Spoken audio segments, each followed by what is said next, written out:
प्रशांत कोरटकरचा जामीन अर्ज कोल्हापूरच्या न्यायालयाने फेटाळलेला आहे आणि फेटाळताना आम्ही जे काही कारण दिले होते ते ग्राह्य धरले न्यायालयाने, त्याबद्दल मी न्यायालयाचे आभार मानतो। आम्ही हे मांडण्याचा सातत्याने प्रयत्न केला की प्रशांत कोरटकर हा खोटारडा माणूस आहे, विश्वासपात्र नाही, कायदा न जुमानणारा असा हा माणूस आहे आणि त्याला जामीन दिल्यास त्याच्या ओळख्यांचा वापर करून, राजकीय संबंधांचा वापर करून तो केसला वेगळं वळण देऊ शकतो, अनेक पुरावे बदलले जाऊ शकतात आणि अनेक लोकांवर दबाव आणून ते चौकशीसाठी हजरच होणार नाही ही प्रक्रिया सुद्धा होऊ शकते।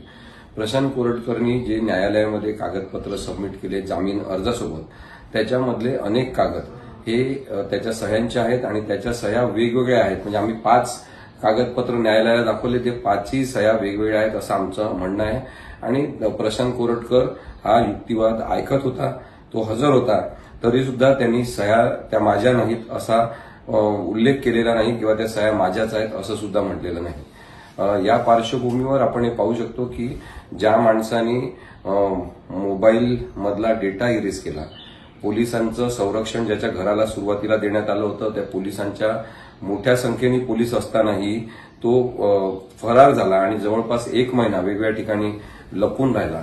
कदाचित कोणीतरी सांगितल्यामुळे की आता हजर झालंच पाहिजे, बदनामी फार होत आहे आणि म्हणून तो हजर झालेला आहे।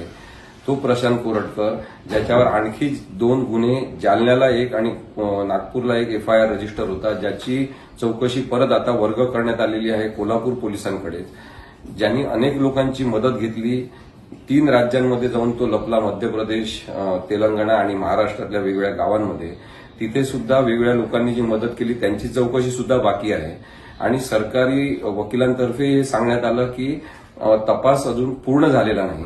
या सगळ्या पार्श्वभूमीवर आज प्रशांत कोरटकर या आरोपीचा जामीन रद्द झालेला आहे। मी हे सुद्धा सातत्याने सांगण्याचा प्रयत्न केला की छत्रपती शिवाजी महाराज, छत्रपती संभाजी महाराज, जिजाऊ माँसाहेब यांच्या संदर्भात आणि ब्राह्मण आणि मराठा एक सामाजिक तेढ निर्माण करण्याच्या संदर्भात प्रशांत कोरटकरनी जे वक्तव्य संवाद म्हणून केलेला आहे त्याचा दुसरा अर्थच काढता येत नाही। तो त्याचा उद्देश अत्यंत क्लिअर होता की आपल्याला द्वेष ओकायचा आहे आणि तशा द्वेषभावनेतून त्यांनी वक्तव्य केलेलं असल्यामुळे त्याचा जामीन रद्द झाला पाहिजे।